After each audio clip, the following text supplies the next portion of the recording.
السلام عليكم ورحمة الله وبركاته.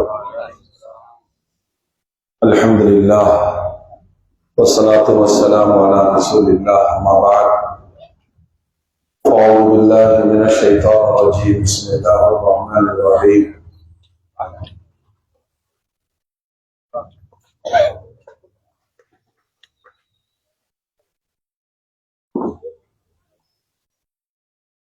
لقد كان لكم في رسول الله أسوة حسنة. وقال النبي صلى الله عليه وسلم: لا يؤمن أحدكم حتى أكون أحب إليه من والده وولده والناس أجمعين. صدق الله العظيم وصدق رسوله النبي الكريم. اللهم صل على سيدنا محمد وعلى آل سيدنا محمد وبارك وسلم وكرم عليه.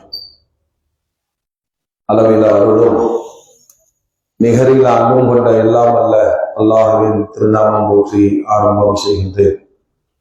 சாந்தியும் சமாதானமும் ஈருலக சரதார் அகிலத்தின் அருள்கொடை பிரபஞ்சத்தின் பேரொளி நம் உயிரின மேலாகிய கண்மணி நாயகம் ஹஸரத் முஹம்மது ரசூலுல்லாஹ் ஸல்லல்லாஹு அலைஹி வஸல்லம் அன்னவர்களின் மீதும் அன்னாரின் அரிச்சுவற்றை பின்பற்றி வாழ்ந்து வழிகாட்டிய உத்தம சத்திய சஹாபாக்கள், தாபிஈன்கள், தபஅத்தாபீன்கள், அவுலியாக்கள், நாதாக்கள், ஷுஹதாக்கள், குறிப்பாக வரக்கத்தில் அறிந்த இந்த மீலாது சங்கமத்தில் இணைந்திருக்கிற நாம் மக்கள், உலக மூமின்கள் அனைவர் மீதும் அல்லாஹ்வின் பேரருள் என்றென்றும் நிலவட்டமாக ஆமீன். அல்ஹம்துலில்லாஹ்.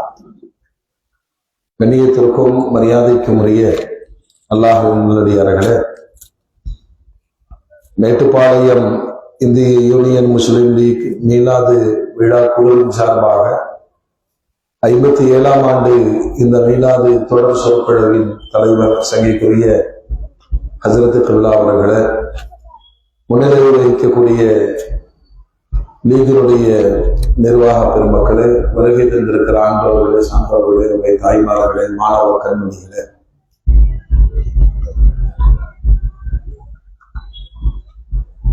பேசப்படுவதற்கென்றே படைக்கப்பட்டவர்கள் நபிகள் நாயகம் ஸல்லல்லாஹு அலைஹி வஸல்லம்.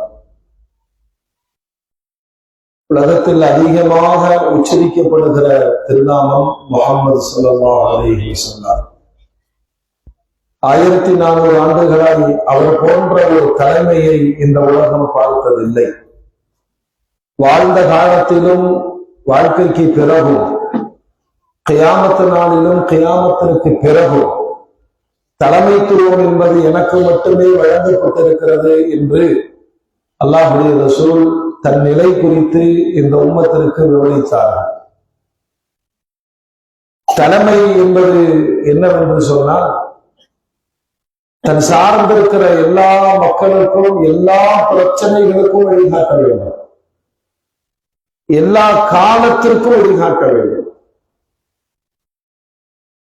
சாதாரணமாக இந்த குழந்தைகள் படிக்கிற பாட நூல்கள் ஒவ்வொரு 3 ஆண்டுகள் அல்லது 5 ஆண்டுகளுக்கு ஒரு முறை மாற்றம் செய்யப்படும். காரணம், அந்த 3 ஆண்டுகள் என்பது பழமையாகி விடுகிறது. அந்த செய்திகள் இந்த மாணவர்களுக்கு புரியாமல் போகிவிடும். அது புவியியலாகட்டும், வரலாறாகட்டும், அறிவியலாகட்டும். ஆனால் ஒரு எழுத்து கூட மாறாமல் ஒரு வரலாறு தொடர்ந்து சொல்லப்படுகிறது. அது எக்காலத்தில் வாழ்கிற மக்களாலும் அது ஏற்றுக்கொள்ளப்படுகிறது என்று சொன்னால், அவ்வளவு விசாலமான வாழ்வுக்கு சொந்தக்காரர்கள் நபிகள் நாயகம் ஸல்லல்லாஹு அலைஹி வஸல்லம். அறிஞர்கள் சொல்லுவார்கள், உலகத்தில் வந்த ஒவ்வொரு தலைவர்களும் ஒவ்வொரு விஞ்ஞானிகளும் எதையாவது கண்டுபிடித்து கொண்டிருக்கிறார்கள். நீங்கள் போற்றுகிற முஹம்மது ஸல்லல்லாஹு அலைஹி வஸல்லம் என்ன கண்டுபிடித்தார்கள்? மற்றெல்லா அறிஞர்களும் விஞ்ஞானிகளும் மக்களுக்கு தேவையானதை கண்டுபிடித்தார்கள் இல்லையா? பெருமானார் மனிதனை கண்டுபிடித்து தந்தார்கள். நீ யாருன்னு ஃபர்ஸ்ட் உணரு. மனிதனை கண்டுபிடித்து தந்த மகத்தான மாமனிதர். அந்த பெருமானாருடைய மொத்த வாழ்வு 23 ஆண்டு காலம். அதிலே 13 ஆண்டு காலம் மக்காவுடைய வாழ்வு, 10 ஆண்டு காலம் மதீனாவுடைய வாழ்வு. மக்கத்து வாழ்வில் பெருமானார் என்ன சாதித்தார்கள் என்று வரலாற்றை திருப்பி பார்க்கிற பொழுது 13 ஆண்டுகளும் அந்த மக்களிடத்தில் அறியாமையை அகற்றி இருளை நீக்கி அவர்களுடைய மனங்களில் ஒளியை பாய்ச்சி நாமங்களில் அல்லாஹ் என்று சொல்ல வைப்பதற்கு 13 ஆண்டுகள் பெருமானாருக்கு தேவைப்பட்டது. நாமளே சொல்றோம் இல்லையா, நான் ரொம்ப கரடு முரடான ஆளுன்னு சொல்றோம். என்ன பேசினாலும் கோபப்படுறோம். அவர் சொல்றதுதான் சரின்னு சாதிப்பார். பல வகையான மனிதர்கள் இல்லையா, ஒட்டுமொத்தமான ஒரு நாட்டினுடைய மக்களுடைய மனங்களில் மண்டி கிடந்த குஃப்ர், அவர்களை பெரிதும் அபகரித்து வைத்திருந்த ஷிர்க். எதுக்குமே கோபப்பட மாட்டான். அவன் வெளிப்படும் பொருட்களை விமர்சனம் செய்தால் கடுமையாக கோபப்படுவார். மௌட்டீகத்தினுடைய உச்சத்தில் வாழ்ந்த ஒரு காலகட்டம்.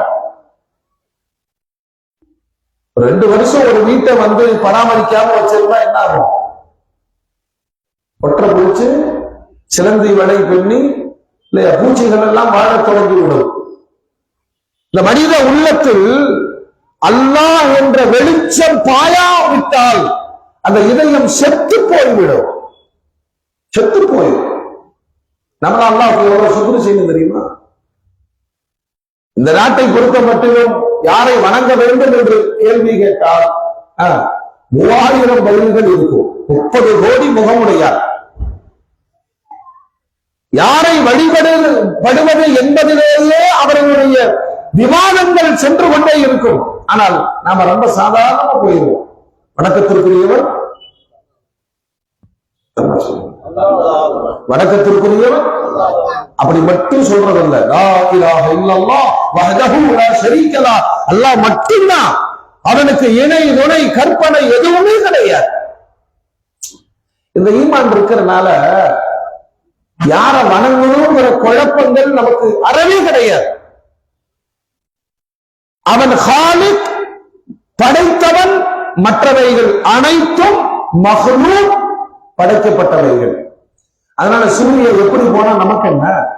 அது அல்லாஹ்வுடைய படைப்புகளில் ஒன்று. மனம் சாதாரணமாக கடந்து விடும். சந்திரன் எப்படி வந்தால் என்ன? அது அல்லாஹ்வுடைய படைப்பு, அல்லாஹ்வுடைய ஆணையின்படி ஓடுகிறது. மனம் அதன் பக்கம் போனதில்லை. விண்மீன்கள் நட்சத்திரங்களின் வருகையும் அதனுடைய போக்கும் நமக்கு கவலை தருவது கிடையாது. மோமின்களே, பார்த்தவைகளை எல்லாம் படைத்தவன் என்று நினைக்கிற உலகத்திலே படைத்தவன் ஒருவன் மட்டுமே என்ற இந்த உணர்வால் 1400 ஆண்டுகளாய் இறை கோட்பாட்டில் குழப்பமில்லாம வாழ்றான்னு சொன்னா அந்த அடிக்கப்பட்ட அஸ்திவாரம் அவ்வளவு பலமானது. என்ன சொன்னாங்க பெருமானார்? யாரிடம் தெரியுமா? இருண்ட வாழ்க்கையில் இருண்ட காலத்தில் வாழ்ந்த ஒரு சமூகத்திலே அல்லாஹ் என்று சொன்னார்கள், அவர்கள் மறுத்தார்கள். ஒரு கட்டத்துல என்ன கேட்டாங்கன்னா, சரி முஹம்மது ஸல்லல்லாஹு அலைஹி வஸல்லம் நீங்க சொல்ற அல்லாஹ்வை நாங்க ஏத்துக்கிறோம், ஆனா இதெல்லாம் விட முடியாது, இதெல்லாம் சின்ன அல்லாஹ்வை வச்சுக்கோமா? இணை வைப்பது அவர்களுடைய ரத்தத்தோடு ஊறி போயிருந்தது. பிரயாணத்துக்கு புறப்படுகிற பொழுது சமையலுக்கு 3 கற்கள் என்றால் வணக்கத்திற்கு ஒரு கல்லை சுமந்து கொண்டு போன சமுதாயம். காபா முழுவதும் விக்கிரகங்களால் ஆக்கிரமிக்கப்பட்டு இடம் பற்றாக்குறையினால் வெளியிலும் நிறுத்தப்பட்டிருந்தார்கள் அவர்களுடைய வழிபாட்டிற்குரிய பொருட்கள். இந்த சமூகத்தை மாற்றி அமைப்பதற்கு பெருமானாருக்கு தேவைப்பட்ட காலம் சொல்லுங்க 13 ஆண்டு காலம். நாம 13 வருஷத்துல அஜர்த்து சொன்ன மாதிரி ஒரு மிஸ்வாக் என்னும் சுண்ணத்தை கையில் எடுத்திருந்தால் கூட ஜன்னத்து நமக்கு நிச்சயமா இருந்தது. நம்ம 13 வருஷத்துல என்ன செஞ்சிருப்போம்? அல்லாஹ்வையும் அல்லாஹ்வுடைய ரசூலையும் விரும்பி ஒரு தாடியை வளர்ப்பது, வெள்ளாடை உடுத்துவது, நிரந்தர தொழுகையை பேணுதல், இதெல்லாம் கூட நமக்கு சாத்தியமற்றதாக போயிருச்சா இல்லையா? இன்னைக்கு இவ்வளவு தெளிவான உம்மத்தாக நாம் வாழ்வதற்கு பெருமானாருடைய அந்த 13 ஆண்டு கால தியாகம், மதீனாவுடைய வரலாறு, பரிசுகள் வாங்கும் வரலாறு. மதீனாவுடைய வரலாறு, ஆமா, மதீனாவுக்கு போன உடனே ஜும்மாவில் தொடங்கி, ரமலானில் தொடங்கி, இஅ்திகாஃப், ஜகாத்து, ஹஜ்ஜி, சதகாக்கள், போர்கள் எல்லாம் கடகட என்று வந்தது. அப்படின்னா முதல்ல களம் வேணும் இல்லையா? சொல்லிக் கொடுக்கிறதுக்கு களம் வேணும். இந்த களத்தை உருவாக்குவதற்கு 13 ஆண்டு காலம் பெருமானார் போரிட்டார்கள். நான் சொல்றேன் மூமின்களே, இவ்வளவு பேர் நம்ம இங்க உட்கார்ந்து இருக்கோம், ஒரு வினாடி கவலைப்படுங்கள். நான் யாரையாவது தொழுகையாளியாக ஆக்கியிருக்கிறேனா? நீங்க சொல்லி அவர் தொழுதிருக்காரா? அவர் முயற்சி பண்ணி இருக்கிறோமா? நாம் சொல்லி அவர் தாடி வைத்திருக்கிறாரா? நாம் சொல்லி அவர் குர்ஆன் ஓதி இருக்கிறாரா? நம்மளை பொறுத்த வரைக்கும் எப்படி நாம் பயிற்றுவிக்கப்பட்டிருக்கிறோம்னா, நமக்கு எதுக்கு வந்து அது தவறு. முஃமின் அப்படி இருக்க மாட்டார். தஅமுரூன பில் மஅரூஃப் வ தன்ஹூன அனில் முன்கர், நல்லதை சொல்லிக்கொண்டே இருப்பீர்கள், கெட்டதை தடுத்துக்கொண்டே. எவ்வளவு நம்ம சபைகள்ல பார்த்தா நல்ல தீன்தாரி மாதிரி இருப்பாரு, இடது கையில சாயா குடிச்சிட்டு இருப்பாரு. அது சபைக்கே ஒரு அவமான அடையாளமாக இருக்கும். யாராவது சொல்ல மாட்டாங்களா? இதான் நமக்கு எதுக்கு வந்து ஒரு சுட்டி காட்டுதல் இல்லையா? பெருமானார் இடது பாகத்தை விரும்பவில்லை, வலது பாகத்தை விரும்பி இருக்கிறார்கள். நமக்கு இந்த சின்ன சின்ன விஷயங்களை சிரமம் என்று சொன்னால், உலகத்தின் உள்ளத்தில் அல்லாஹ் என்ற வார்த்தையை பதிவு வைப்பதற்கு பெருமானார் பட்ட துன்பங்கள் கொஞ்சம் நஞ்சம் கிடையாது. ஆதியிலிருந்து, நபித்துவத்தினுடைய தொடக்கத்திலிருந்து அல்லாஹ் என்று சொன்ன வினாடியிலிருந்து அடி மட்டுமே விழுந்தது. உங்களுக்கு வரலாறு தெரியும். முதல்ல அல்லாஹ்வின்பால் மக்களை அழையுங்கள் என்று சொன்ன உடனே சபா குன்றின் மேல் ஏறி நின்று ஒவ்வொரு கோத்திரமாய் அழைக்கிறார்கள் பெருமானார். எல்லாம் வாங்க, எல்லாம் வாங்க, எல்லாம் வாங்க. பெருமானாருடைய வார்த்தைக்கு மரியாதை இருந்தது. ஏன்னா பெருமானார் அன்றைய தேதியில் மாண்பாளர். எல்லாரும் வந்து நின்றுட்டாங்க. ஒரு லாஜிக், ஒரு தத்துவத்தோடு பெருமானார் தன் பிரச்சாரத்தை முன்வைக்கிறார்கள். மக்களே, மக்களே, நான் இங்கே இருக்கிறேன். முஹம்மத், நீங்கள் மலைக்கு மேல் நிற்கிறீர்கள். நீங்கள் எங்க நிற்கிறீர்கள்? மலைக்கு கீழ் நிற்கிறோம். அப்படியா? மலைக்கு பின்னால் இருந்து ஒரு கூட்டம் உங்களை தாக்க வருகிறது என்று சொன்னால் நம்புவீர்களா? நிச்சயமா நம்புவோம். ஏன்னா நீங்க சொல்பவர் யாரு தெரியுமா? சாதிக், உண்மையாளர், நம்பிக்கையாளர். அதனால உங்கள் சொல்லின் மீது எங்களுக்கு பொய்மை கிடையாது. இதை ஃபர்ஸ்ட் வாங்கிக்கிறாங்க பெருமானார். அந்த அங்கீகாரத்தை வாங்கிக்கிறாங்க. நான் சொன்னா நீங்க நம்புவீங்களா? ஆமாம்.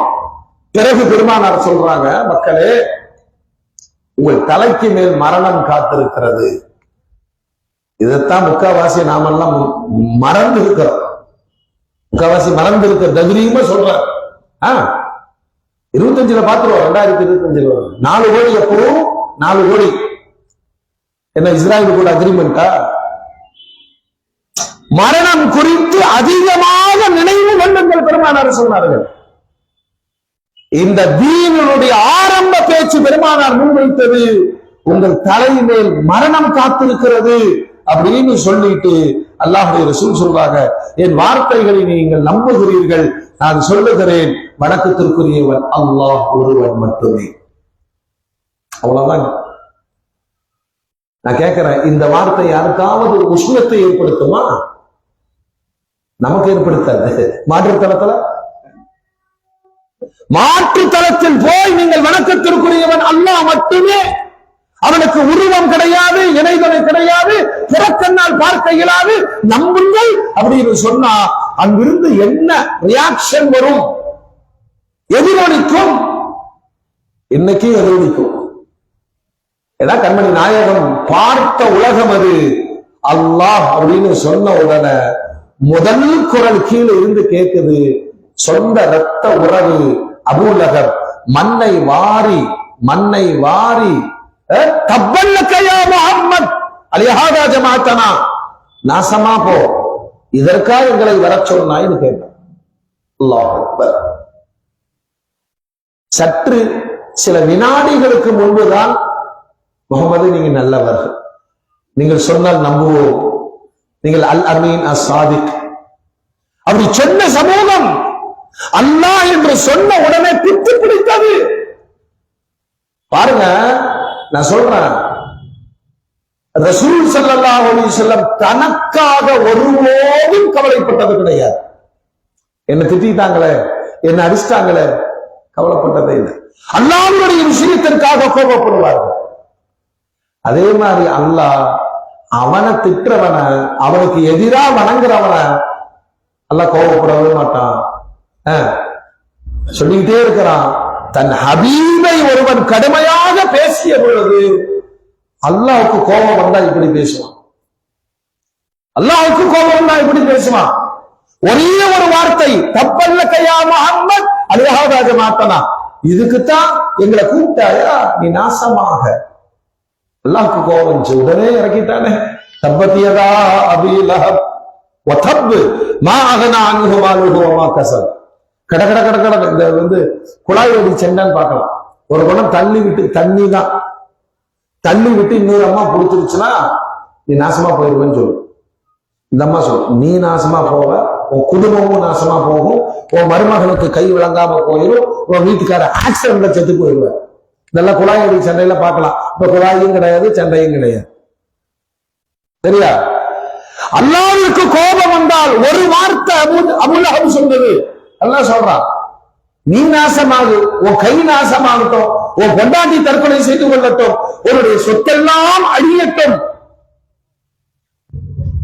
இப்படி ஒரு கடுமையான எதிர்ப்பில் தான் தௌஹீதுடைய பிரச்சாரத்தை பெருமானார் தொடங்குகிறார்கள். ஒவ்வொரு கட்டமாக நகர்கிறது. அபூஜஹலுக்கு டியூட்டி என்ன நினைக்கிறீங்க? அபூஜஹலுடைய வேலை என்னன்னா, மக்கத்து தெருக்களில் பெருமானார் எங்கெல்லாம் நடந்து போய் தௌஹீதை சொல்லுகிறாரோ பின்னாடியே வருவான். அவர் சொல்றத நம்பாதீங்க, அவர் பைத்தியக்காரர். என்ன ஆச்சரியம், பெருமானாருக்கு வேலை இருக்கிறது, சத்தியத்தை சொல்லுகிறார்கள். அபூஜஹலுக்கு வேலையே இல்லையே. பெருமானாரோடு நடந்திருக்கிறான். வரலாற்றிலே ஒரு ஆச்சரிய குறிப்புகள், அபூஜஹலை அல்லாஹ்வின்பால் அழைப்பதற்கு பெருமானார் ஸல்லல்லாஹு அலைஹி வஸல்லம் 3000 தடவை அவர் வீட்டு வாசல் படிக்கு போயிருக்கிறார். அல்லாஹ் அக்பர். சொல்லுங்க, நாம ஒரு தடவை சொல்லுவோம், ஏப்பா குடிக்காதடா. ரெண்டாவது தடவை சொல்லுவோம், ஏப்பா நாசமாக குடிக்காத. மூணாவது சொல்றத சொல்லிட்டேன், நீ நாசமா போ. வெறுத்துருவோமா இல்லையா? அபூஜஹலுக்கு அல்லாஹ்வின்பால் ஹிதாயத்து கிடைக்கட்டும் என்பதற்காக 3000 தடவை அவருடைய வீட்டு வாசலுக்கு போனவர்கள் பெருமானார். அல்லாஹ் ஹிதாயத்து நாடுல கடுமையான சோதனைகள். இப்ப பெருமானார கை வைக்க முடியுமான? முடியாது. ஏன்? பெருமானாருக்கு அபூ தாலிப் அரணாக இருக்கிறார், ஹதீஜா அம்மா பொருளாதார பாதுகாப்பு இருக்கிறது, பெருமானாரை கொட முடியாது. அதனால ஏழை வக்கற்ற சஹாபாக்கள், அதற்கு பிலால் அடிமை, அதற்கு அம்மார், அன்னை சுமையா, அதற்கு யாசிர், அதற்கு சுஹைப் ரூமி, இது மாதிரியான பாவப்பட்ட மக்களை கடும் கொடுமைப்படுத்தினார்கள். இதை பார்த்து முகம்மது சோர்ந்து விடுவார், அதுதான் அவர்களுடைய திட்டம். ஆனால் அடிக்க அடிக்க எழும்பிக் கொண்டே இருந்தார்கள் பெருமானார். ஒரு கட்டத்தில் தன் சஹாபாக்கள் இவ்வளவு சித்திரவதை செய்யப்படுகிறார்களே, அதனால அவர்கள் பாதுகாப்புல நலன் கருதி அருகில் இருக்கிற எத்தியோப்பியா, அபிசீனியா, ஹபஷாவிற்கு 2 முறை ஹிஜ்ரத் பயணம் அனுப்பி வைத்தார்கள் பெருமானார். பெருமானார் போகவே இல்லை. இவ்வளவோ சோதனைகள் வரலாற்றின் ஒவ்வொரு பகுதியிலேயும் பெருமானார் மீது இழைக்கப்பட்ட கொடுமைகளை எந்த உள்ளமும் தாங்கிக் கொள்ளார். நபித்துவத்தினுடைய 7ஆம் ஆண்டு பெருமானாரின் மீது இவர்கள் செய்த கொடுமையினுடைய எதிரொலி, இந்த மார்க்கம் குறைஞ்சிரும், ஏற்றுக்கொள்பவர்கள் மறுத்து விடுவார்கள் இதுதான் உங்களுடைய திட்டம். ஆனால் நாளுக்கு நாள் எண்ணிக்கை கூடிக்கொண்டே இருக்கிறது. அவர்களை பொறுத்த மட்டிலும் சையதுனா சையதுல் ஷுஹதா ஹம்ஸா ரலியல்லாஹு அன்ஹு, சையதுனா உமர் ரலியல்லாஹு அன்ஹு இவர்கள் இஸ்லாத்தை ஏற்றுக்கொண்டது குறைஷிகளுக்கு தாங்காத ரணமாகி போனது. ஏன்னா உமர் நாயகம் இஸ்லாத்தை ஏற்றுக்கொண்டது எப்படி தெரியுமா? வரலாறு உங்களுக்கு தெரியும். வாளை உருவி பெருமானாரை கொலை செய்ய வந்தவர் அல்லாஹ் அவருக்கு ஹிதாயத்தை கொடுத்துட்டான். ஒரு வார்த்தை தான் கேட்டாங்க, நாயகமே நீங்க சொல்வது உண்மைதானே, சத்தியம் தானே, இந்த மார்க்கம் உண்மைதானே, பிறகு ஏன் தலைமறைவாக சொல்ல வேண்டும்? வாருங்கள் காபாவிற்கு. முதலாக இஸ்லாமிய வரலாற்றில் தௌஹீதுடைய ஊர்வலம் மக்காவின் தெருக்களில் உமர் நாயகத்தின் தலைமையில் நடந்தது. தக்பீர் முழங்க அந்த 40 பேர் கொண்ட ஈமானிய முதல் போராளிகள் காபாவுக்கு போறாங்க. ஒருத்தர் சீண்ட மாட்டாங்க. இத்தனை நாள் யார் கொடுமைப்படுத்தினார்களோ பயந்து நிற்கிறார்கள். ஏன்னா உமர் நாயகத்தினுடைய அந்த வீரம், அவர்களுடைய கோபம், அவருடைய தாக்குதல் குறைஷிகளில் எந்த பலம் உடையவர்களாலும் எதிர்கொள்ள முடியாத ஆற்றல் உமர் நாயகத்தினுடைய ஆற்றல். அல்லாஹ்வுடைய ரசூல் இவ்வளவு பெரிய வார்த்தை யாருக்கும் சொன்னதில்லை. எனக்கு பிறகு நபி கிடையாது, அப்படி நபி இருக்கிறார்னு ஒரு கற்பனைக்கு வச்சுக்கிட்டா இந்த உமருக்குத்தான் அந்த தகுதி இருக்கிறாங்க. அல்லாஹு தஆலா உமர் நாயகத்தினுடைய வீரத்தை இந்த உம்மத்தின் இளைஞர்களுக்கு நசீபாக்கி தருவானார். நேரான வீரம் வரவேற்கப்படுது. கோழையான வீரம், அதாவது இந்த குலக்கல் லாங்குவேஜ் சொன்னா குண்டாமண்டி பண்றது, சும்மா அப்படி கொந்தளிப்பு உருவாக்கிட்டு ஓடி ஒளிஞ்சுக்கிறது, அது வீரம் அல்ல. விவேகத்தோடு இருக்க வேண்டும். ஏன்னா உமர் நாயகம் அவர் கிளம்பி வருகிற பொழுது இத்தனை நாள் அடித்தவர்கள், கொடுமைப்படுத்தியவர்கள் இயலாமல் ஆகிவிட்டார்களே. முதல் நாள்தான் அல்லாஹ்வுடைய ரசூல் துஆ கேட்கிறாங்க, யா அல்லாஹ் கடுமையான போராட்டம் எல்லாம் அம்ர் இப்னு ஹிஷாம் அபூஜஹலுக்கு ஹிதாயத்தை கொடு அல்லது உமருக்கு கொடு. உமருடைய விஷயத்தில் அல்லாஹ் துஆவை ஏற்றுக்கொண்டான். உமர் இஸ்லாத்தின் அடையாளமாய் 40வது நபராக வந்து சேர்ந்தார். குறைஷிகள்லாம் மாடி விட்டா இது மெஜாரிட்டி ஆகிடுவாங்க, நம்முடைய பண்பாடு, நம்முடைய கலாச்சாரம், நம்முடைய ஆன்மீக இந்த இறை கோட்பாடுகள் எல்லாம் காணாமல் போய்விடுமே, கொன்று விடலாமா? கொன்றால் பனு ஹாஷிம் சும்மா இருப்பாங்களா? பெருமானாருடைய கோத்திரம் சும்மா இருக்குமா? இறுதியாக ஹிஜ்ரி நபித்துவத்தினுடைய 7ஆம் ஆண்டு பெருமானாரின் மீது அந்த சமூகம் எடுத்த ஒரு பயங்கரமான முடிவு வரலாறு இன்றளவும் கண்ணீரோடு அந்த வரலாற்றை நினைத்து பார்க்கிறது. மாணவி ஸல்லல்லாஹு அலைஹி வஸல்லம் அவர்களுக்கு கொடுத்த கொடுமைகளின் உச்சம் சமூக பகிஷ்கரிப்பு. அப்படின்னா ஊரை விட்டும், சொல்லுங்க, ஊரை விட்டும் ஒதுக்கி வைத்தல். நம்ம அப்படி ஜாலியா போயிட்டு வந்துட்டு இருக்கிறோம் இல்லையா? வீட்டுல போனா வீட்டுக்காரம்மா பேசுது, பிள்ளைங்க பேசுறாங்க, தெருவுல வந்தா மச்சான் நல்லா இருக்கீங்களாங்கிற பள்ளிவாசல்ல ஒரே ஒரு நாள் யாருமே உங்களிடத்தில் பேசாமல் இருந்தால் என்ன நடக்கும் சொல்லுங்க? எல்லாம் ஊர் ஜமாத்தே பிளான் பண்ணிட்டாங்க, இந்த யாரும் பேசக்கூடாது, யாரு பார்த்தாலும் திரும்பிக்கிறாங்க, சலான் சொன்னா பதில் சொல்ல மாட்டேங்கிறாங்க. இஸ்லாமிய வரலாற்றில் தபூக் என்ற ஒரு போர் நடந்தது. அதுல கலந்து கொள்ளாத முனாஃபிக்குகள் பொய் காரணங்களை சொல்லி பெருமானாரிடம் தப்பித்துக் கொண்டார்கள். 3 சஹாபாக்கள் உண்மையாக நடந்து கொள்ள வேண்டும் என்பதற்காக பெருமானாரிடம் வந்து உண்மை காரணத்தை சொல்லுகிறார்கள். யா ரசூலுல்லாஹ், நாங்கள் முனாஃபிக்குகள் அல்ல, இந்த தீனுக்காக ஜிஹாது செய்யக்கூடியவர்கள். ஆனால் இந்த போர் பாருங்க, ரஸ்மத்துல் உஸ்ரா, கடுமையான போர், வறுமை, பயங்கரமான வெயில், ஈத்தம்பழம் அறுவடை நேரம். அதனால நாயகமே, தாங்கள் அழைத்தீர்கள், நாங்கள் வர தயாராக இருந்தோம், இந்த சின்ன சின்ன சின்ற வேலைகள் எல்லாம் எங்களை தடுத்தது, நாங்களாம் மனசுக்குள்ள நினைச்சுக்கிட்டோம், இதை முடிச்சுட்டு நாளைக்கு போயிடலாம், இதை முடிச்சுட்டு நாளைக்கு போயிடலாம். யா ரசூலல்லாஹ், உண்மையாக நினைத்து நினைத்து நாங்கள் இங்கே தங்கி விட்டோம், போர் முடிந்து தாங்களும் திரும்பி வந்து விட்டீர்கள். அப்போ அல்லாஹ்வுடைய ரசூல் அவர்களுடைய சலாத்திற்கு கூட பதில் சொல்லவில்லை, பேச மறுத்தார்கள். பெருமானார் பேசலன்னா சொல்லுங்க, சஹாபாக்கள் யாருமே பேசவில்லை, ஒன்றுமே சொல்ல. அல்லாஹ் குர்ஆன்ல அல்லாஹ் இந்த வரலாற்றை பதிவு செய்து வலாகத் அலைஹிமுல் அர்து பிமா ரஹபத், எல்லா வாய்ப்புகளும் இருந்தும் பூமி நெருக்கடியா நகர்கிறான், யாருமே பேசலன்னு என்னங்க ஆகும்? அதாவது அந்த சஹாபி அதுல கஅப் இப்னு மாலிக் ரலியல்லாஹு அன்ஹு சொல்றாங்க, தக்பீர் கட்டிட்டு இப்படி பெருமானாரை கடக்கண்ணால் பார்ப்பார், இப்படி பார்ப்பார். அல்லாஹ்வுடைய ரசூல் என்னையும் ஓர கண்ணால் பார்ப்பார். பிரியமெல்லாம் இருந்தது, ஆனால் ஒரு தவறுக்காக ஒரு தண்டனை வழங்கினார்கள் உச்சகட்டமாய். கடைசியில வீட்டுக்கு செய்தி சொல்லி அனுப்பினாங்க, இந்த 3 பேருடைய மனைவிமார்கள் அம்மா வீட்டுக்கு போயிருங்க.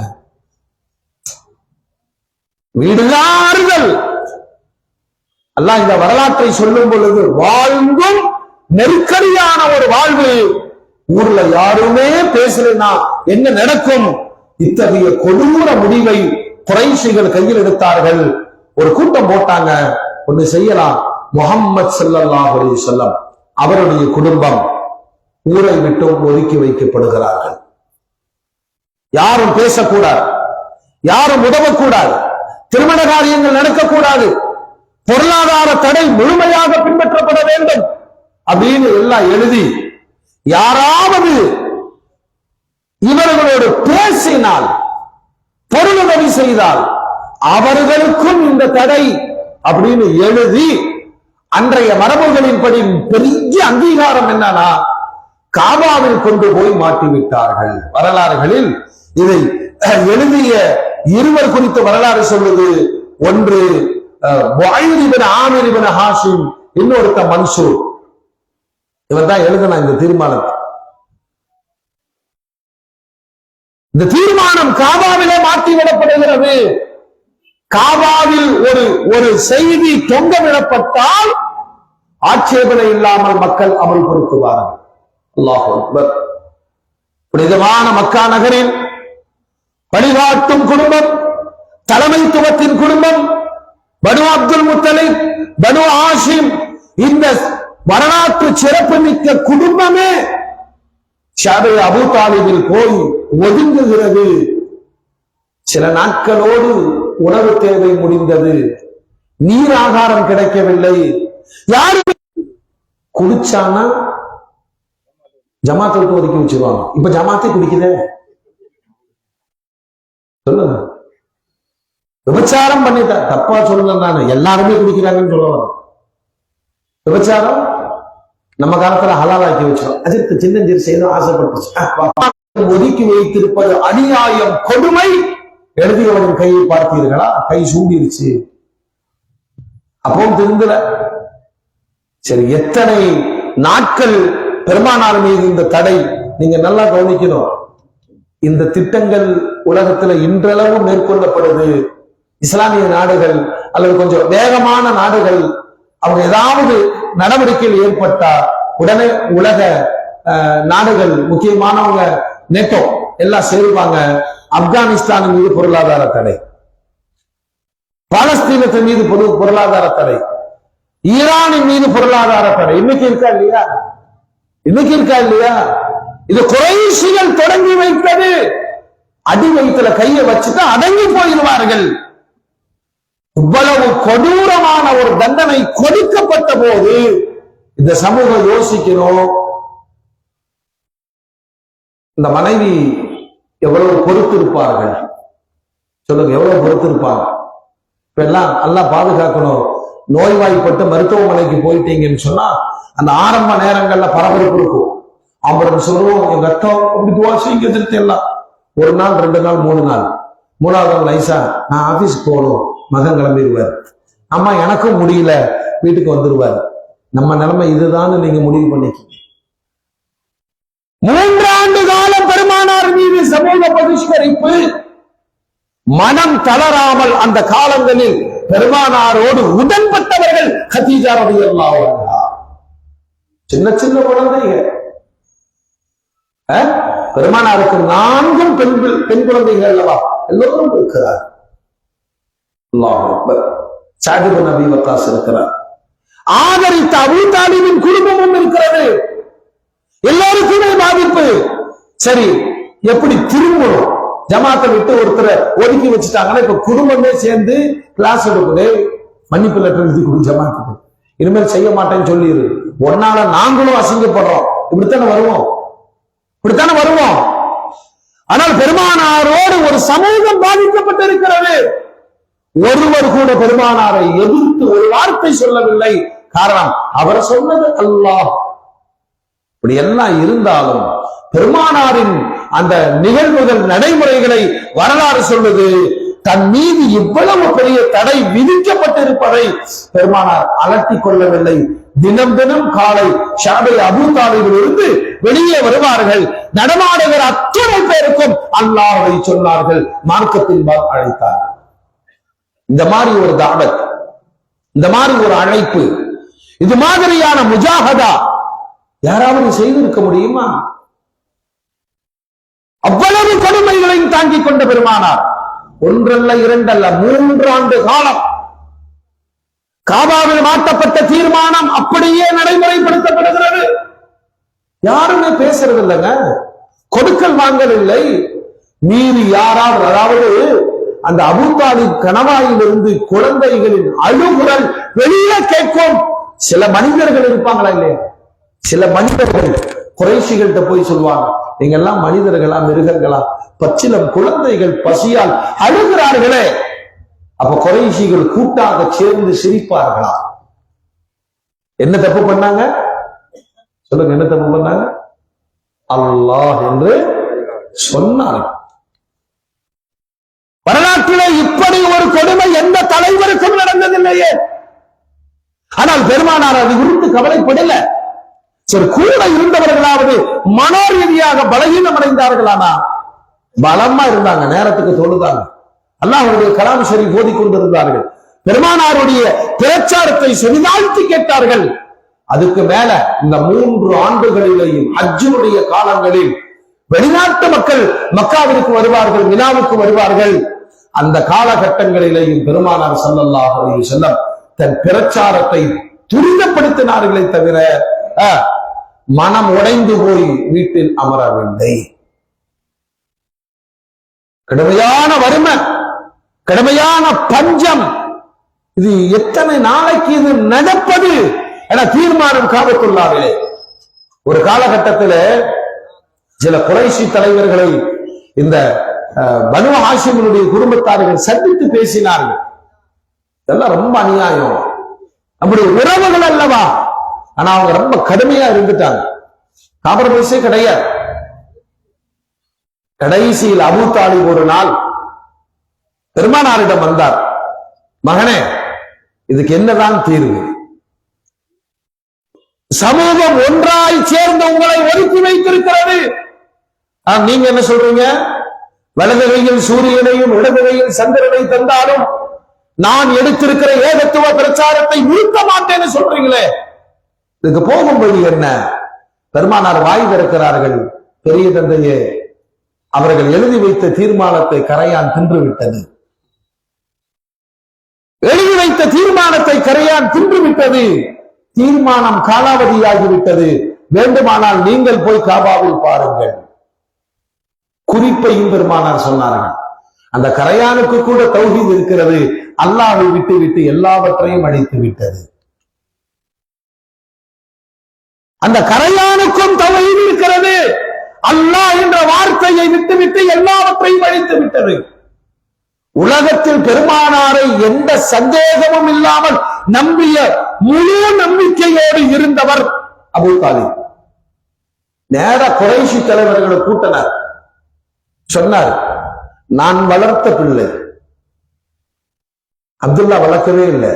என பெருமானாருடைய பிறப்புக்கு முன்பு வஃபாத்தாகி விட்டார். 52 ஆண்டு காலம் தன் மகன் அலி, தன் மகன் ஜாஃபர், தன் மகன் அகீல், இவர்களை விடவும் பெருமானாரை அதிக பாசத்தோடு வளர்த்தவர் அபூ தாலிப். யார சொன்னார், என் மகன் பொய் பேசி பார்த்ததே இல்லை, அவர் சொன்னதெல்லாம் உண்மை, அது நடக்கவும் செய்கிறது. அதனால என் மகன் மீது இப்படி ஒரு தீர்மானத்தை காபாவில் நீங்கள் மாட்டி இருக்கிறீர்கள். அவர் சொல்லுகிறார் அந்த தீர்மானம் காலாவதியாகிவிட்டது. காரணம், கரையான் தீர்மானத்தை தின்றுவிட்டது. அல்லாஹ் என்ற திருநாமத்தை தவிர எல்லாம் அழிந்து விட்டது. நீங்கள் வேண்டுமானால் பரிசோதனை செய்து பாருங்கள். சும்மா குறைஷிகளை ஏத்துக்குவாங்களா? அபூ தாலிபே சொல்லுகிறார், ஒரு கால் என் மகன் சொன்னதற்கு மாற்றமாக இருந்தால், ஒன்று அவரை நான் உங்களிடம் ஒப்படைத்து விடுகிறேன், நீங்கள் கொலை செய்து கொள்ளுங்கள் அல்லது விட்டு விடுங்கள். மோமின்களே, கொஞ்சம் இந்த மீலாதினுடைய பரக்கத்தினால் ஒரு வினாடி நாம மூத்தாகிடுவோம். கபருக்கு போகும்போது நம்ம மன நிறைவு ஒன்று இருக்கணும். அல்லாஹ் உன்னுடைய தீனுக்காக நான் ஒரு பள்ளிவாசல் கட்டினேன், ஒரு 4 பேருக்கு குர்ஆன் ஓதி கொடுத்திருக்கிறேன், சகோதர சமுதாயத்திற்கு தீனை எடுத்து சொல்லி இருக்கிறேன், விதவைகளுக்காக உழைத்திருக்கிறேன், அனாதைகளை அவர் ஏதாவது ஒரு நற்பண்பு நம்ம மனசை நிறைவாக்கி தரணும். செஞ்சிருக்கிறோமா? சொல்லுங்க, செஞ்சிருக்கிறோமா? செய்வோமா? நல்ல புரோட்டாவும் கறி சாப்பிட்டு வந்திருக்கீங்கன்னு நினைக்கிறேன். எதையாவது செய்து விட்டு மரணிக்கு. இதுதான் தீன். வாழ்ந்தோம், நல்லா சாப்பிட்டோம். அதாவது நம்மளைத்தான் அல்லாஹ்வுடைய ரசூல் தெளிவா சொல்றாங்க, மௌத்தாயிட்டா மௌத்துக்கு கூடுகிற கூட்டம் இப்படி பேசுமா, என்னங்க விட்டுட்டு போயிருக்காரு, உன்ன பக்கத்துல ஒருத்தர், அவருக்கு என்னங்க 4 வீடு, கார் இருக்குங்க, பேங்க் அமைச்சிருக்குங்க, கபருக்கு அதான் பேசுறான். என்ன விட்டு போயிருக்கிறார் என்று அடக்க வந்தவர்கள் பேசுவார்கள், விசாரிக்க வந்த வழக்குமார்கள் பேசிக் கொள்வார்கள், என்ன கொண்டு வந்திருக்கிறார். விட்டு போவதை விட கொண்டு போகிற சாதனம் குறித்து கவலைப்படணும். உங்களுக்கே சக்கராத்துடைய நேரத்துல கவலை வரும். இந்த மனைவி மக்களுக்காக இவ்வளவு ஓடி ஆடி வட்டிக்கு வாங்கி ஊருக்குள்ள பிரச்சனை பண்ணி இந்த வீட்டை கட்டி, இப்ப எல்லாம் அதீத காசு, அதீத ஓவர் காசு. அதனால எல்லா இடத்துலயும் டைல்ஸ் போட்டு வச்சுக்கிட்டு வலிக்கி விழுந்து இடுப்பு உடைச்சிட்டு இருக்கிறாங்க. ஆமா, ஒரு ஆள் என்ன பண்றதுன்னு தெரியல, பைத்திரசலா ஃபுல்லா கண்ணாடி ஊட்டி இருக்கான். அதை கூட்டிட்டு போய் காண்கிறேன், அஜரத் நம்ம டாய்லெட் பாருங்க, அஜரத் டாய்லெட்ல உட்கார்ந்த 4 பேரும் தெரியுறாங்க. நான் சொன்ன உலகத்திலே ஆயிக்கு போறத பார்க்கிற ஒரே அறிவாளி நீதான். அசிங்கம் எங்க ஒண்ணு 50 வருஷத்துக்கு முன்னாடி 40 வருஷத்துக்கு முன்னாடி குடிசைகளில் வாழ்ந்தவர்கள் தானே, பழைய சோற்றுக்காக சண்டை போட்டவர்கள் தானே.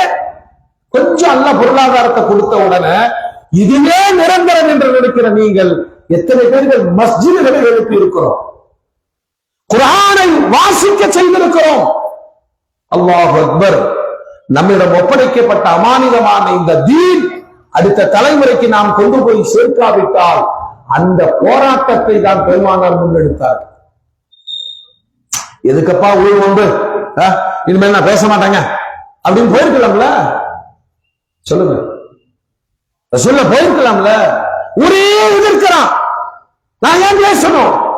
ஆனால் அல்லாஹ்வுடைய ரசூல் தன்னிடம் கொடுக்கப்பட்ட அமானிதம், இந்த மக்களிடம் போய் குஃபரை குறித்து சொல்லுங்கள், ஷிர்க்கை ஒழியுங்கள்.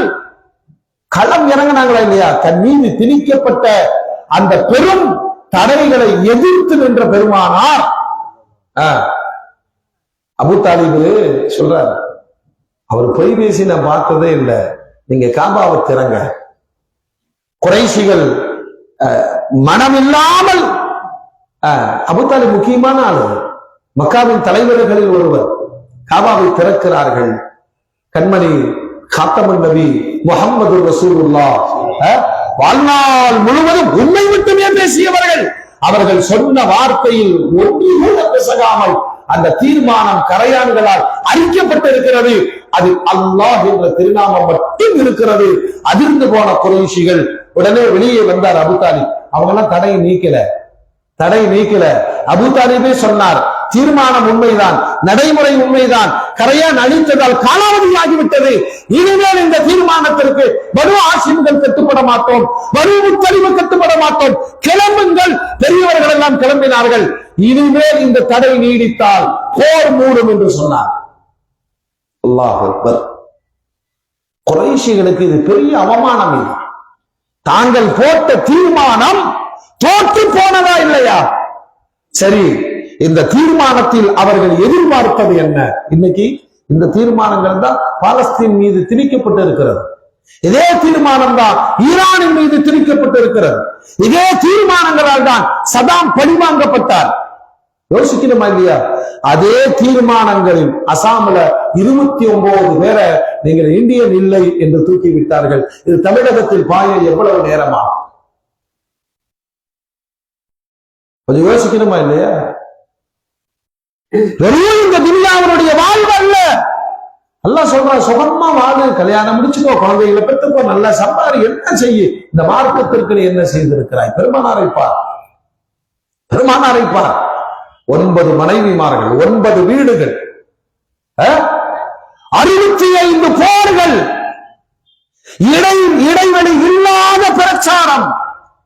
எங்கேயாவது பெருமானார் தனிமையில ஆனந்தமா ஏதாவது செய்திருக்கிறார்களா அப்படின்னு பார்த்தா, தனிமையின் இன்பத்தில் கூட அல்லாஹ்வை தான் ஞாபகப்படுத்தினார்கள். ஆயிஷா அந்த அருமையான தனிமையில் கூட, மனைவியிடம் கூட அல்லாஹ்வை ஞாபகப்படுத்துகிற வேளையிலே தான் 63 ஆண்டுகளை கழித்தார்கள் பெருமானார். பட்ட சோதனைகள் கொஞ்ச நெஞ்சமல்ல. இந்த ஒரே ஒரு வரலாற்றை நீங்கள் படித்து பாருங்கள். பெருமானாருடைய வாழ்க்கையிலே அவர்களின் மீது குறைஷிகள் போட்ட இந்த சமூக பகிஷ்கரிப்பு, தடை உத்தரவு, பொருளாதார தடை, அதில் பெருமானார் தோற்று போனார்களா? குறைஷிகள் தோற்றார்களா? பெருமானார் வெற்றி பெற்றார்கள், குறைஷிகள் தோற்றார்கள். விளைவு என்ன அப்படின்னா 40லிருந்து 80ற்கு மாறுகிறது முஸ்லிம்களின் சொல்லுங்க எண்ணிக்கை. என்ன இஸ்லாத்துக்கு நாம என்ன பண்ணிட்டோம்? இந்த மக்கா மதீனா இந்த 2 வரலாறையும் நீங்க படிச்சு பார்த்தீங்கன்னா, இஸ்லாத்துல 99% மதீனாவில தான் எல்லாமே நடைமுறைக்கு வருது. பாப்புலேஷன் 13 ஆண்டு கால முஸ்லிம்களுடைய பாப்புலேஷன் எவ்வளவு பாத்தீங்கன்னா 100 கணக்கில் தான், 100, 116, 120 இவ்வளவுதான். ஆனால் மதீனாவில் ஹிஜ்ரத்துக்கு பிறகு ஆயிரங்களில் கூடி ஹஜ்ஜத்துல் விதால 1,24,000 பேர்களை மீட்க வைத்தது பெருமானாருடைய பிரச்சாரம். இப்ப முதல்ல இந்த சமூகத்துல எதை கட்டமைக்கணும் தெரியுமா?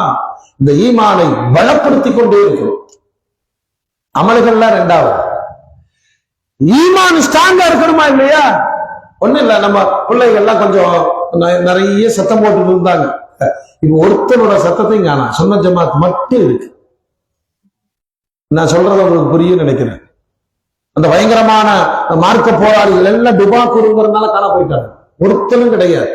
நம்ம இங்க பேசிட்டு இருக்கும்போது அவங்க கத்துவாங்க, போன்ல மிரட்டுவாங்க, எங்கடா போனீங்க எல்லாம். அவ்வளவுதான். இந்த அரசாங்கத்தினுடைய கெடுபிடிக்கு பயந்தவர்கள் முடிஞ்ச அவ்வளவுதான். நம்ம 1400 வருஷமா பேசிக்கிட்டே தான். ஏன்னா உண்மையான அல்லாஹ் ரசூலுடைய முஹப்பத் இந்த மக்களுடைய உள்ளங்களில் இருக்கிறது. இந்த மார்க்கத்தை அடுத்த தலைமுறைக்கு கொண்டு போய் சேர்ப்பதில் ஏதாவது ஒரு சின்ன தியாகம் செய்யும். சஹாபாக்கள் எல்லாம் பெருமானார்ட்ட வந்து உட்கார்ந்து சொல்றாங்க, யா ரசூலல்லாஹ், கடுமையான துன்பங்கள், காபிர்களிடமிருந்து இடையூறுகள், நீங்க ஒரு பத்துவா செய்தீர்கள் என்று சொன்னால் நாங்கள் காப்பாற்றப்படும் சொன்னதற்காக மரத்திற்குள் வைத்து 2 கூறாக அறுக்கப்பட்டார்கள் என்னுடைய உயிர் தோழர்கள். உங்களுக்கு அப்படியா நடந்திருக்கு? அல்லாஹ் என்று சொன்னதற்காக பாலைவன மண்ணில் போட்டு புரட்டி எடுக்கப்பட்டார்கள். அல்லாஹ் என்று சொன்னதற்காக ஈட்டிகளால் சிதைக்கப்பட்டு ஷஹீதாக்கப்பட்டார்கள். இதெல்லாம் என் தோழர்களின் ரணங்களை பார்த்து பார்த்து வளர்ந்தவர். அப்ப கூட நான் இந்த உம்மத்திற்கு எதிராக பத்துவா செய்யவில்லை. நீங்க படுறதெல்லாம் கஷ்டமே இல்லை. இப்ப நம்மள யோசிச்சு பாருங்க, நம்ம கஷ்டம்னா என்னன்னு தெரியாது. இப்ப குழந்தைகளுக்கு முன்னெல்லாம் நம்ம வயசுல உள்ளவங்கள மதரசாக்கு போகும்போது அதிர்த்து அவங்க அத்தா ஒன்று சொல்லுவாரு, கண்ணை மட்டும் விட்டுட்டு தோலெல்லாம் உரிச்சிருங்க திருத்துங்கிறார். சொன்னாங்களா? இப்ப கொண்டு வந்து விடும்போது சொல்றாரு, தொட்டைங்க கண்ணை விட்டு தோலை உரிச்சு போடுவேன். யார? ஹாஜர்த்த அடியாத மாது. அதுவெல்லாம் அதான் இந்த தீன் குறித்து ஒரு ஆசிரியரின் அடிக்க கூட தாங்குவதற்கான ஈமானிய பலம் இல்லையே. எங்கேயாவது வீர தழும்பு இருக்கு இந்த இடத்துல. என்னங்கன்னு கேட்டா, காரமடையில இருந்து வேகமா வந்து ஸ்பீடு பிரேக் தூக்கி அடிச்சு அதற்கு ஷஹாதத்தினுடைய வீரத்தழும்பு. சொல்லுங்க, சொல்ல முடியுமா? இந்த மார்க்கத்திற்கான போராட்டத்துல ஒண்ணு இல்ல, பள்ளிவாசலுக்கு செங்கல் சுமந்ததினால் ஏற்பட்ட ஒரு வழி என் உடம்பில் இருக்கும் என்று சொன்னால் அது மறுமையின் மிகப்பெரிய சாட்சியாக மாறும். எனவே மூமின்களே, பெருமானார் ஸல்லல்லாஹு அலைஹி வஸல்லம் அன்னவர்களின் இந்த அற்புதமான இந்த வரலாற்று பின்னணியிலே இந்த உம்மத்து வாசிக்க வேண்டிய மிகப்பெரிய சரித்திரம், பெருமானார் ஊரை விட்டு ஒதுக்கி வைக்கப்பட்டு பொருளாதார தடை விதிக்கப்பட்ட அந்த காலங்களில் 7, 8, 9 3 ஆண்டு காலம் அல்லாஹ்வுடைய ரசூல் சந்தித்த அந்த கொடுமைகள் கொஞ்ச நஞ்சம் கிடையாது. கொஞ்ச நஞ்சம். ஏன் நீங்களும் நானும் இப்படி சுதந்திரமா உட்கார்ந்து மார்க்கத்தை பேசவோ மார்க்கத்தை கேட்கவோ என்ன சொன்னாங்க பெருமானார்? சொல்லிக் கொண்டே இருங்கள் வணக்கத்திற்குரியவன் அல்லாஹ் ஒருவன் என்று. அந்த தௌஹீது தான பிரதானம். அந்த தௌஹீத் பிரச்சாரத்திற்காக அவர்கள் பட்டதை நம்மால் படவே முடியாது. நேற்று சொன்ன ஹதீஸை ஞாபகப்படுத்துகிறேன். அல்லாஹ்வுடைய ரசூல் சொன்னாங்க, அஷத்துல் பலாஇ அல் அன்பியா, உலகத்தில் அதிகமாக பாதிக்கப்பட்டவர்கள் நபிமார்கள். நபிமார்களிலும் அதிகமாக பாதிக்கப்பட்டவன் சொல்லுங்க, நான். பெருமானார் சொல்றான். நம்ம ஒரு பக்கம் மட்டும் பார்க்கணும். அல்லாஹ்வுடைய ரசூல் ஜோதியால் படைக்கப்பட்டவர்கள். அல்லாஹ்வுடைய ரசூலுடைய அந்தஸ்து உயர்ந்தது. நபிமார்களுக்கெல்லாம் தலைவர். அவர்கள் தான் சொர்க்கத்தை. இந்த பார்க்க மட்டுமே ரசிச்சு பார்த்துட்டு போயிடக்கூடாது. இன்னொரு பார்த்து இருக்கிறது. கடந்து வந்த பாதை கரடுமுரடானது, பயங்கரமானது. எந்த இடத்திலேயும் பெருமானார் தன்னுடைய சுயநலத்தை அங்கு பார்க்கவே இல்லை. பெருமானாருடைய வாழ்க்கையில் சுயநலம் இருந்ததே இல்லை. ஒரே ஒரு நலம், இந்த உம்மத் தௌஹீதின் உம்மத்தாக மாறும். அடிக்க எழுந்தார்களே. எங்க உலகத்தில் இப்படி ஒரு கொடுமை நீங்க பார்க்க முடியுமா? பெருமானார் ஸல்லல்லாஹு அலைஹி வஸல்லம் அவர்களுடைய 2 பிள்ளைகளை தன் மகனுக்கு மனம் முடித்தான். யாரு? அபூலஹப், சம்பந்தி. மூத்த 2 பிள்ளைகள். இஸ்லாத்தினுடைய பிரச்சாரத்தை நிறுத்த வேண்டும், அவ்வளவுதான். ஒருத்தரை தனித்தனியா டார்ச்சர் பண்றது வேறங்க. இந்த 2 பெண் பிள்ளைகள் திருமணமான பிறகு பெருமானாருக்கு செய்தி சொல்லுகிறார், நீங்கள் தௌஹீதின் பிரச்சாரத்தை நிறுத்த வேண்டும், இல்லைன்னா உங்களுடைய பிள்ளைகளை வாளா வெட்டியாக வீட்டிற்கு அனுப்புவேன். பெருமானார் பயந்தார்களா? மசிந்தார்களா? பின்வாங்கினார்களா? நம்ம வீரம் எல்லாம் அதுல தோத்து போயிடும். பிள்ளைகளுடைய வாழ்க்கைன்னு விட்டு கொடுக்கிறோமோ? அல்லாஹ்வுடைய ரசூல் பிள்ளைகள் வாழாவட்டியாகி விதவையாக போனாலும் நான் தௌஹீதை நிறுத்த மாட்டேன். கண்ணி கழியாமல் மனமான மறுநாளே வீட்டிற்கு அனுப்பப்பட்டார்கள். 2 பிள்ளைகள் வாழாவட்டியாக இருந்தும் கூட மாணவி தன் பிரச்சாரத்தை நிறுத்தவே இல்லை.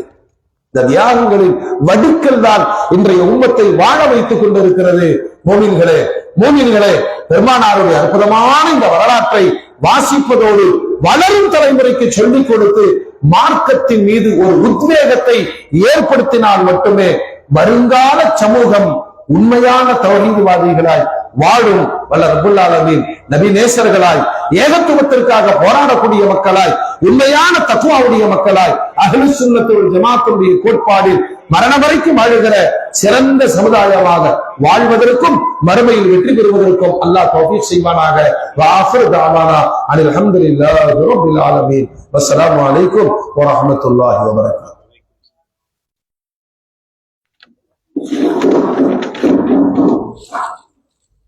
அஸ்ஸலாமு அலைக்கும். இன்ஷா அல்லாஹ் நாளை இன்றைய இளம் தலைமுறையினருக்கு அன்னலாரின் அழகிய வழிகாட்டல் என்ற தலைப்பில் அஜன் பயன் தொடரும். இன்று நம்முடைய இந்த மீனாது சிறப்பு மஜ்லிஸில் சில முறாவுகளை வைத்து ஒரு குழந்தை 1 மாத காலமாக காய்ச்சல் இருக்கிறது, பள்ளிக்கு கூட காய்ச்சலுடன் சென்று வருகிறது என்ற செய்தியை சொல்லி அவர்களுக்காக துவா செய்ய சொல்லியிருக்கிறார்கள். மற்றும் பல்வேறு நபர்கள் துவா செய்ய சொல்லியிருக்கிறார்கள். அவர்களுக்கான துவாவுடன் இன்றைய 6ஆம் நாள் நிகழ்ச்சி நிறைவேறுகிறது. அஸ்ஸலாமு அலைக்கும்.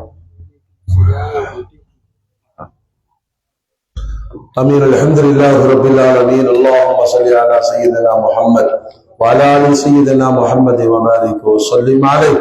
يا ربي بالمصطفى بلغ مقاصدنا واسمح لنا ما مضى يا واسع الكرم. اللهم اشف امراضنا وامراض من اوصانا بالدعاء شفاء تاما لا يغادر سقما ولا علما. கிருபையில ரஹ்மான் எங்களுடைய பாவங்களை மன்னிப்பாயாக. அல்லாஹ் எங்களுடைய பெற்றோர்களின் பாவங்களை மன்னிப்பாயாக. உலக மூமின்களின் பாவங்களை மன்னிப்பாயாக. மரணித்த முன்னோர்களின் பாவங்களை மன்னித்த மன்னரை வாழ்வை சொர்க்கமாக்கி கொடு ரஹ்மானே. அல்லாஹ் எங்களில் நிறைய மக்கள் நோயின் பிடியினால் சிரமப்பட்டுக் கொண்டிருக்கிறார்கள். எல்லா நோயாளிகளுக்கும் ஷிஃபாவை கொடு ரஹ்மானே.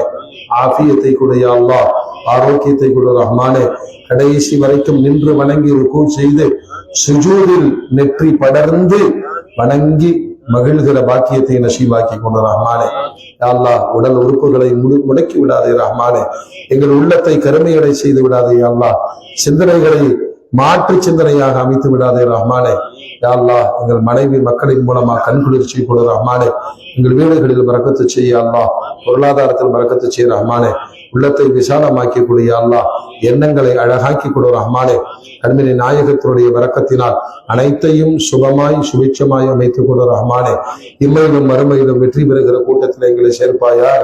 யாக்கை செய்தனா முஹம்மத் வாலிஹி வஸஹ்பிஹி அஜ்மஈன் வல்ஹம்துலில்லாஹி ரப்பில் ஆலமீன்.